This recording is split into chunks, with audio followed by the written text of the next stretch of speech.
होता है body uterus की, right.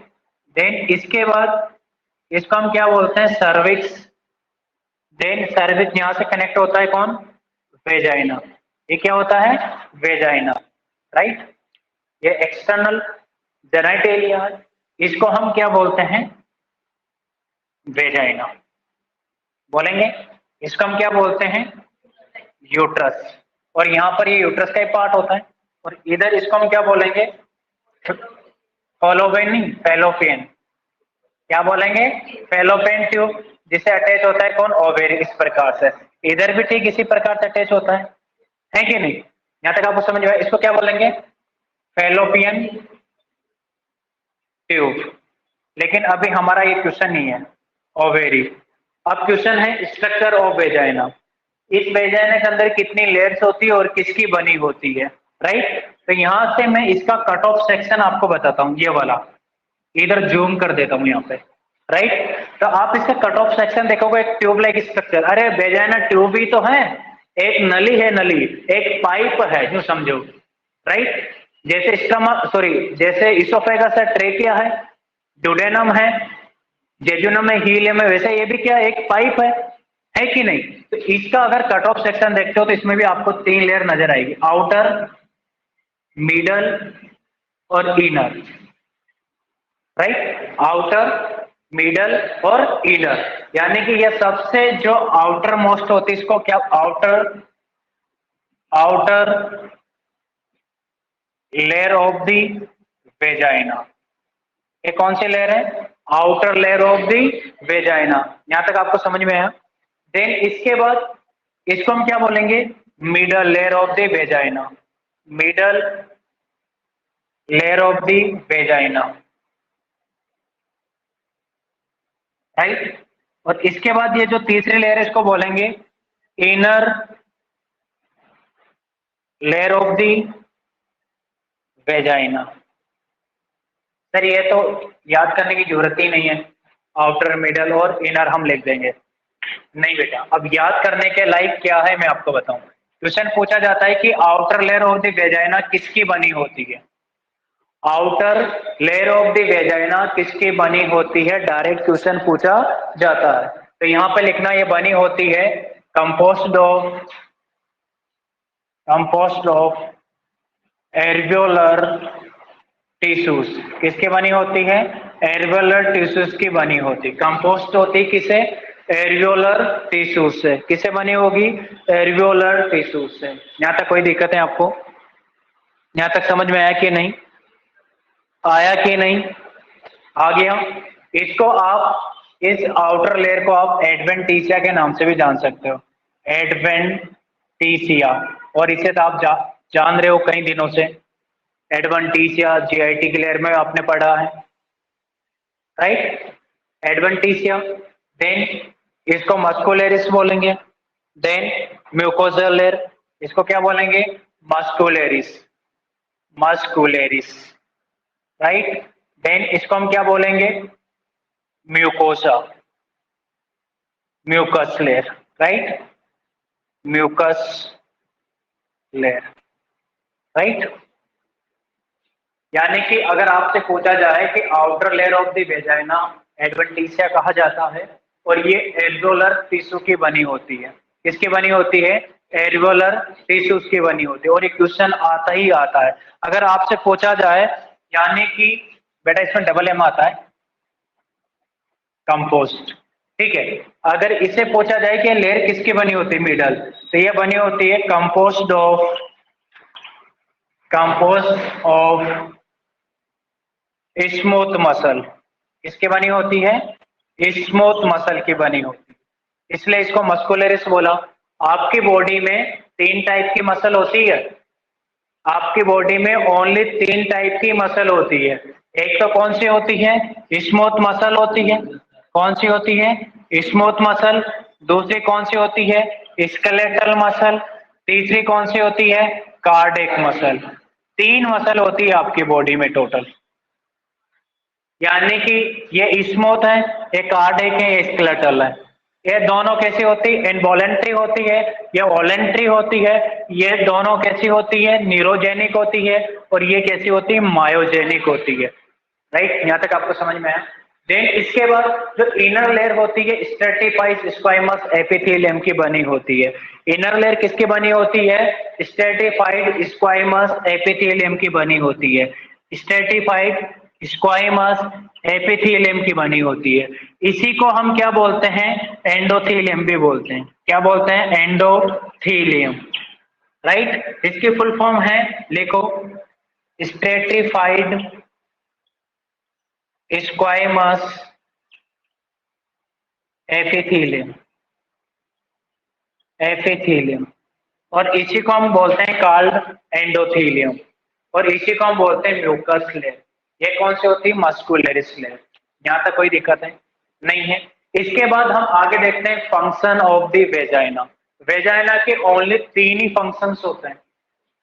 Function of the vagina, इसको मिटा दूं? लिखोगे? लिख लेना आप। Function of the vagina. Vagina के ओनली कितने फंक्शंस होते हैं? 3 फंक्शंस होते हैं। मैं यहां लिख देता हूं, फंक्शन ऑफ दी वेजाइना।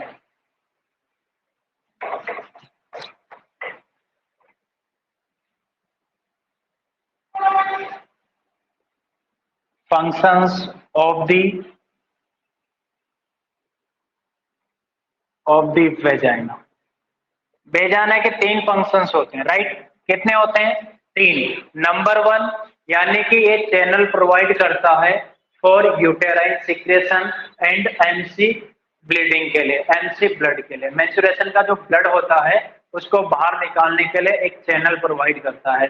दूसरा इसका फंक्शन होता है जो बेबी डिलीवर होता है उसके लिए पाथवे प्रोवाइड करता है। और तीसरा फंक्शन है ये एक्सेस वर्क करता है रिसेप्टेकल का, यानी कि ड्यूरिंग कोइटस, ड्यूरिंग इंटरकोर्स क्या करता है? पेनिस को रिसीव करने का काम करता है। राइट, कितने फंक्शंस हैं? 3। एक तो चैनल प्रोवाइड करता है uterine secretion and MC blood के लिए, दूसरा बेबी के लिए पाथवे प्रोवाइड करता है, और तीसरा क्या करता है ये? यानी कि रिसेप्टेकल की तरह वर्क करता है, यानी कि पेनिस को रिसीव करने का काम करता है।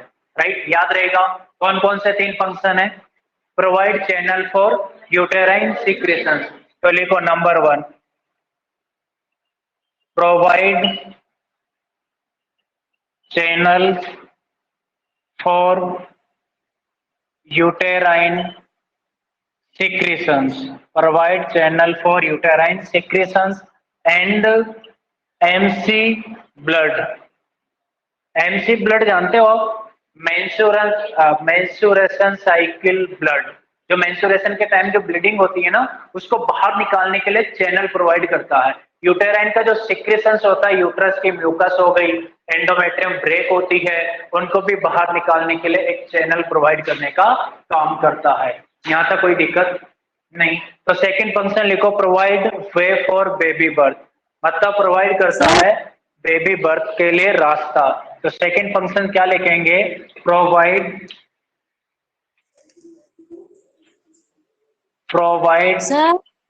वे फॉर, वे मीन्स रास्ता होता है, वे पाथ वे सुना है आपने? वे for baby birth.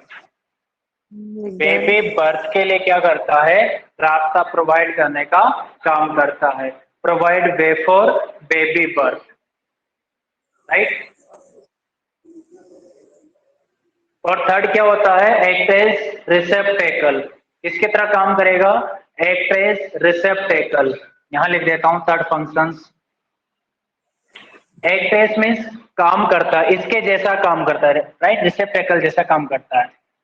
Act as receptacle, किसकी तरह काम करता है? रिसेप्टेकल की तरह काम करता है। राइट,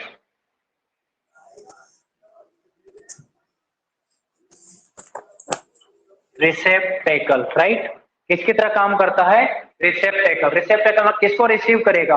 पेनिस को रिसीव करेगा ड्यूरिंग द कोइटस। करेगा कि नहीं करेगा? तो लिखो, act as receptacle for the penis. Act as receptacle for the penis penis male का एक्सटर्नल जेनाइटल ऑर्गन्स होता है, right. Act as receptacle for the penis during sexual intercourse, during sexual intercourse के दौरान क्या करता है, पेनिस को receive करने का काम करता है। याद रहेगा, यानी कि वेजाइना के 3 फंक्शंस होता है, चैनल प्रोवाइड करता है यूटेराइन सेक्रेशन के लिए और एम से ब्लड के लिए, रास्ता प्रोवाइड करता है बेबी बर्थ के लिए और एक्ट एज रिसेप्टेकल की तरह काम करता है, यानी कि ड्यूरिंग द कोइटस पेनिस को रिसीव करने का काम करता है। यहां तक आपको कोई दिक्कत?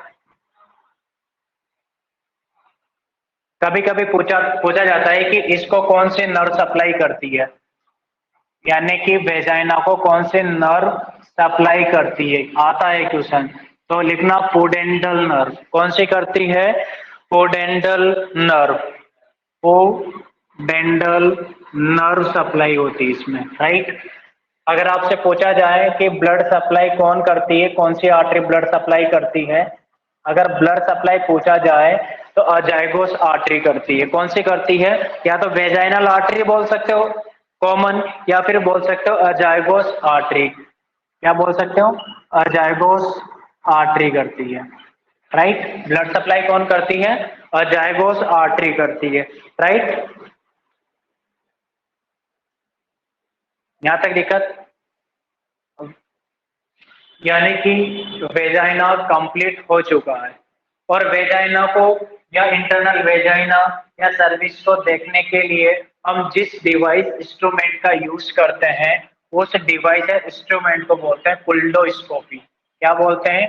कुल्डोस्कोपी, यानी कि visualization of the cervix and vagina is called culdoscopy. Culdoscopy से क्या करते हैं हम? इंटरनल जेनाइटल ऑर्गन को विजुअलाइज करने के लिए काम में लेते हैं, राइट। कुल्डोस्कोपी, जैसे प्रोटोस्कोप सुना होगा आपने, लेरिंगोस्कोप सुना होगा, इसलिए इसको भी क्या बोलते हैं? यानी कि कुल्डोस्कोप भी बोल सकते हो आप, स्कोपी बोल दो या स्कोप बोल दो, कुल्डोस्कोपी बोलोगे तो अच्छा लगेगा, कुल्डोस्कोपी, right.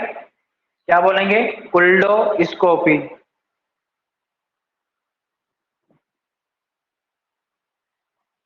Right. Visualization of the cervix and vagina लिख सकते हो, इसमें लिख लो। एक विजुअलाइजेशन है, एग्जामिनेशन लिख दो, visualisation of cervix and vagina जिस इंस्ट्रूमेंट के द्वारा देखा जाता है उसको बोलते हैं कुल्डोस्कोपी। एक बार फिर मैं आपको रिवाइज करवा रहा हूँ, ध्यान से सुनो, लिख लेना कि जो वेजाइना होता है, वेजाइना एक्सटर्नल और इंटरनल जो जेनाइटेलिया होता है उसको कनेक्ट करने का काम करता है। वेजाइना को हम बर्थ कैनाल के नाम से जानते हैं। वेजाइना की जो लेंथ होती है anterior wall of the vagina वह 7 सेंटीमीटर होती है और posterior wall of the vagina की जो लेंथ होती है वह 9 सेंटीमीटर होती है। देन इसका जो डायामीटर होता है वह 2.5 सेंटीमीटर होता है।